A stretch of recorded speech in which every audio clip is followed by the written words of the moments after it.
Alam po ninyo, ang hirap ng kalagayan ngayon ng mga senador na identify na maka-Duterte. Sa dami po ng mga kaso at problemang kinakaharap ngayon ng mga Duterte. Kaya ako sinabing senador kasi dyan naman merong identify.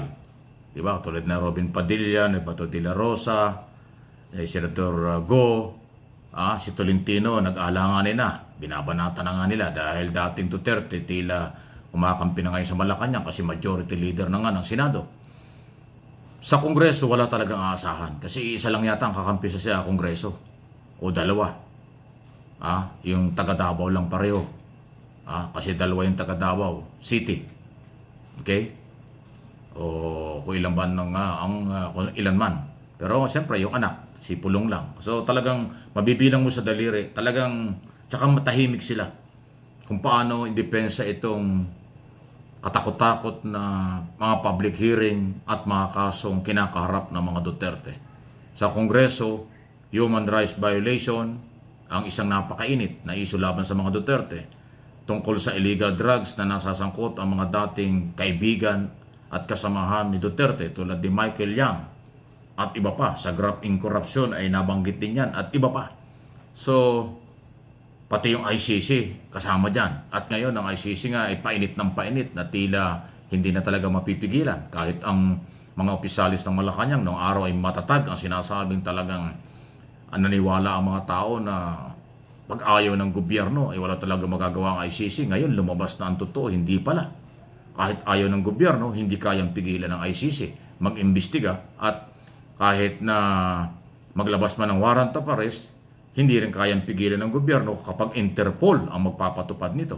Kaya ng tanong, wala talagang naguguluhan talaga at hindi alam ng mga senador na identify na mga kaibigan, kapartido ng mga Duterte.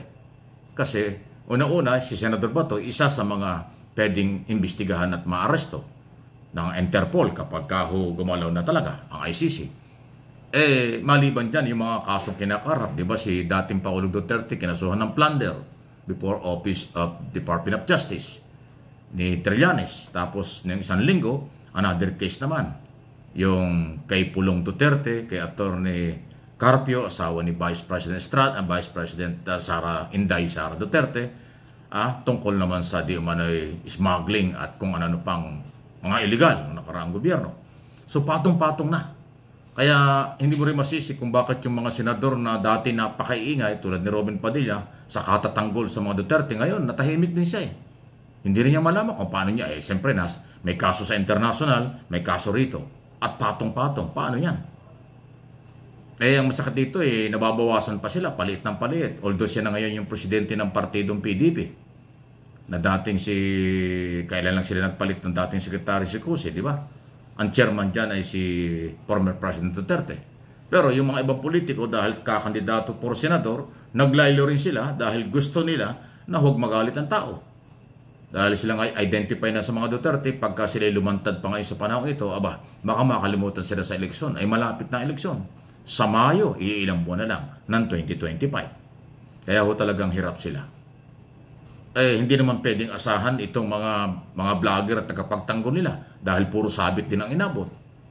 Di ba? Yung mga vlogger at tagapagtanggol nila, puro kaso rin inabot ngayon, puro libel. Si Harry Roque, na abogado na, vlogger pa, ayun, di ba, kinasuhan. Libel. Yung iba pang grupo dyan na ganun lang kung magtanggol sa mga Duterte, puro kaso rin inaabot. May kaso sa Bicol, may kaso rito. Puro libelo. Di ba? So, mahirapan talaga. Kung yung mismo kanilang tinutulungan, maraming kaso, yung tumutulong sa kanila, puro kaso na rin. Kasi nga, mga personal ng mga batikos, mga panlalait sa mga tao, ay talagang pwede kayong balikan. Parang gano'n ang dating. Okay?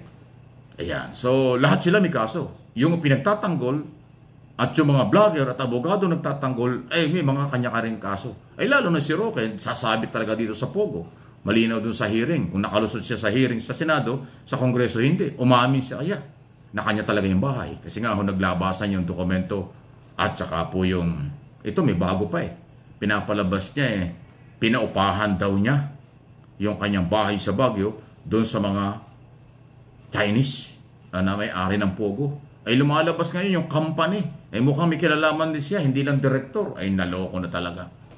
Hindi siya nakapag-deny kasi yung Homeowner Association nagpalabas ng picture na talagang siya ang may-ari. Meron pang house blazing, siya rin ang nandun sa bahay. Pinapalabas niya, corporation ang may-ari ng bahay. Hindi naman pala. Kanya, inamin niya in public doon sa hearing sa Kongreso. Siya mismo ang may-ari ng bahay. Pinaupahan niya sa mga Chinese national na involved sa Pogo. Ba't mo pinaupahan? Illegal nga yung Pogo. So, may something talaga. Abogado na siya ng Pogo. Sa kanya pa nakatira at nahuli ng mga otoridad, yung mga big-time Pogo operator sa kanyang bahay sa Baguio. So talagang wala na hong sabit-sabit na. Paano ka maniniwala pa dyan? Sa dami at ingay niya. Yan ang pinakamadaldal na, sa aking observation, pinakamaingay, pinakamadaldal na vlogger ng mga Duterte. Pero yan naman, puro sablay pala. Dahil ngayon paano mo ipagtatanggol yung iba? Yung sarili mo, ipagtanggol mo ngayon, Roque, dahil kakasuhan ka. Sigurado yan. Sabi na ng Presidential Anti-Organized Crime Commission, dahil sa pag-amin mo sa iyong bahay, matibay na meron kang pananagutan dahil bakit yung illegal na Pogo operator ay nasa bahay mo. At inamin mo pa in public sa Kongreso na merong kontrata na nangupahan sa iyo. Imposible, hindi mo alam na illegal ang gawain ng mga yan, ng mga Chinese national o fake Pilipino. Ay, naku ha. So, ayan na yun. Hindi ho ito batikos kung inyong papakinggang mabuti, kung magiging bukas ang inyong kaisipan, hindi ito batikos ng personal. Ito'y isong buhay na buhay. Ang mga Duterte, salo-salungat na ang mga kaso dito at sa abroad. Yung ICC, painit ng painit na parang bulkan, nandito na. Parang nandito, pumutok na sila. Dahil nagparating na sila ng formal na sulat at abisyo sa Philippine government through Department of Foreign Affairs na yung 5 na mga retiradong general at aktibong general ng PNP ay kanilang iniimbestigahan na. Identify na yun. Okay, yun na yun. Pag sinabi ng mga palang, tuloy-tuloy na yan. At siyempre, umabot na nga yan, nauna ang dating Pangulong Duterte. So yun po yun. Yan ang bunga ng sobrang ingay nila sa loob ng 2 taon sa aking pong opinion at analysis after 2 years ng kanilang pag-iingay ng paninira kay Pangulong Marcos, paninira sa ating pamahalaan. Antay ka muna, bumalik, nabaligtad. Ang gobyerno, wala silang na-file na kaso, base sa kailang akusasyon at ebidensya umano, mukhang wala naman talaga ebidensya, wala silang naipakitang kaso laban sa gobyerno. Puro bintang lang, puro paninira lang. Ay ito ngayon, nagputukan na itong mga balita at mga kaso at ebidensyang ipinail sa Department of Justice, sa korte at kung ano-ano pa. Nako, yan ang sinasabi natin. Kaya tuloy, maaaring pag-isipan din ng mga ibang tao na kaya pala kayo nag-iingay, kayo pala ang maraming tinatago. Kaya pala kayo nag-iingay dahil gusto nyong pagtakpan yung mga illegal na ganyan. Kasi illegal ang Pogo. Illegal ang paglabag sa karapatang pantao. At kung ano-ano pa, ay naloko na. Ayan na sinasabi natin. Kaya nga, nung umpisa dyan, nag-aaway-aaway yung mga vlogger kasi hirap na silang ipagtanggol.